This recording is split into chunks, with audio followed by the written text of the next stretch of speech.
10 साल का बच्चा क्या कर रहा है उस टाइम? अल्लाह के रसूल सो रहे हैं और 10 साल का बच्चा क्या कर रहा है? He is awake. वो नजर रख रहा है अल्लाह के रसूल कर क्या रहे हैं, व्हाट इज ही डूइंग। मैंने अल्लाह के रसूल सामने वजू को पानी रखा, अल्लाह के रसूल ने वजू किया और वजू करके उन्होंने मेरे सीने पे हाथ मारा जैसे, कहा मैं अल्लाह give you the understanding of the Quran.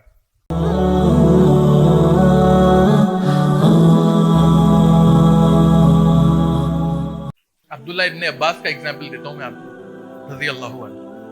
तो अब्दुल्ला इब्न अब्बास कहते हैं कि मैं 10 साल का था। कितने साल का? 10 साल का, रजी अल्लाह अन्हु। कहते मैं अल्लाह के रसूल के साथ था, रात थी, तो रात की आधी रात को अल्लाह के रसूल उठे। तो अब ये सोचिए 10 साल का बच्चा क्या कर रहा है उस टाइम? अल्लाह के रसूल सो रहे हैं और 10 साल का बच्चा क्या कर रहा है? He is awake. वो नजर रख रहा है अल्लाह के रसूल कर क्या रहे हैं, व्हाट इज ही डूइंग। तो अल्लाह के रसूल उठे आधी रात को और उठते ही उन्होंने उंगली उठाई, आसमान की तरफ इशारा किया और सूरह बकरा की 2 आयतें पढ़ी आखिर की, आमन रसूल से, आमन रसूल बिमा उनज़िला इलैहि मिन रब्बिहिम, आखिर की 2 आयतें पढ़ी। और पढ़ने के बाद अब्दुल्ला इब्न अब्बास कहते हैं अल्लाह कहने लगे मैं फौरन गया वजू को पानी लेके आया अल्लाह के रसूल बिना कहे। मैंने अल्लाह के रसूल सामने वजू को पानी रखा, अल्लाह के रसूल ने वजू किया और वजू करके उन्होंने मेरे सीने पे हाथ मारा जैसे, कहा मैं अल्लाह give you the understanding of the Quran, कि अल्लाह ताला तुम्हें कुरान की तावील अता फरमाए। फिर वो दिन था और आज के दिन है। आज भी मुफस्सिरीन अगर कुरान के ताल्लुक से कोई बात होती है तो इब्न अब्बास का व्यू हमेशा ऊपर आता है। कुरान के बारे में अगर किसी का व्यू आ गया इब्न अब्बास का नहीं, इसका मतलब ये है तो अब्दुल्ला इब्न अब्बास का ही व्यू प्रेफर किया जाता है। अल्लाह इसने दुआ करी कि अल्लाह ये इब्न अब्बास, अल्लाह ताला तुम्हें कुरान की तावील अता फरमाए, उसकी सही समझ अता फरमाए।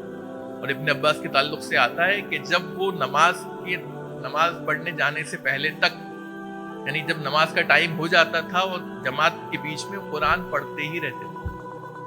टंग उनकी मुसलमान, बाकी सारे काम करते थे, वो तो बिजनेसमैन एज वेल, बिजनेसमैन थे, बहुत अच्छे पैसे वाले थे, ही वाज वेल ऑफ, लेकिन कुरान जो है वो पूरे टाइम एक नमाज से दूसरे नमाज के बीच में जो वक्फा होता था, उस वक्फे के अंदर जैसे ही नमाज की फिक्र लग रही है, नमाज होने वाली, नमाज होने, फिर कुरान पढ़ना शुरू किया, कुरान पढ़ते रहते। तो टंग को अपने मुसलमान करना, टंग को पूरी तरह उदखुलू फिस्सिल्म काफा के अंदर ले आना, सोच लेके आना, टंग को लेके आना, अपने एक्शंस को लेकर आना। तो हमने क्या किया है, हमने सिर्फ अल्लाह के रसूल को एक मस्जिद का इमाम बना दिया।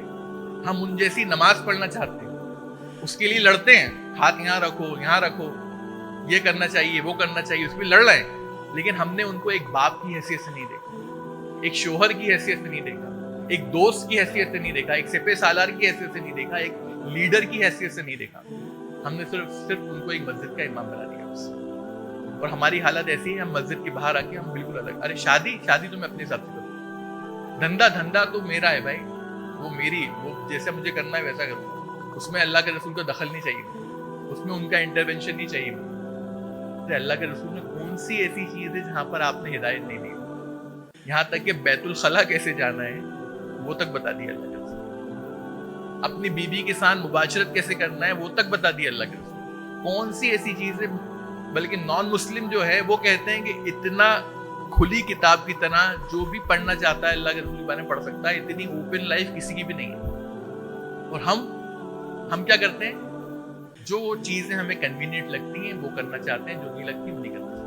तो कन्वीनियंट मुस्लिम मत बनिए, आधे अधूरे मुस्लिम मत बनिए, पार्शियल मुस्लिम मत बनिए, बल्कि एक बार सबमिट कर दिया तो बस पूरा कर दिया, उदखुलू फिस्सिल्म काफा में मुकम्मल तौर पर मुसलमान हो जाएंगे। हर चीज पे लब्बैक कहिए, बिना कंडीशन लगाए, बिना शर्त लगाए, बिना मंतिक लगाए। अल्लाह के रसूल ने कह दिया बस इतना ही काफी है, अल्लाह ने कह दिया इतना ही काफी है। तो ये अगर आ जाएगा इंशाल्लाह तो यकीनन हमारी सोच, हमारी ज़बान, हमारा एक्शन, हमारी हर चीज़ मुसलमान हो जाएगी। तो कोई एक्शन ऐसा मत कीजिए जिससे अल्लाह नाराज़ हो, जिससे अल्लाह का गुस्सा है। हमें अपने माँ बाप से कैसे बात करना है, अपनी बीवी से कैसे डील करना है, हमें बिजनेस कैसे करना है, लोगों से मामलात कैसे रखना है, हर चीज़ जो है हमें अल्लाह के रसूल के हिसाब से करना है। तो ऐसा अगर हम करेंगे इंशाल्लाह तो यकीनन आप देखेंगे कि हमारी पूरी ज़िंदगी में जो है एक बहुत बड़ा चेंज आ सकता है, बदलाव आ सकता है। और یہ بدلاؤ اگر آئے گا تبھی جو ہے ہماری اس دنیا میں بھی کامیابی ہے اور ہماری آخرت میں بھی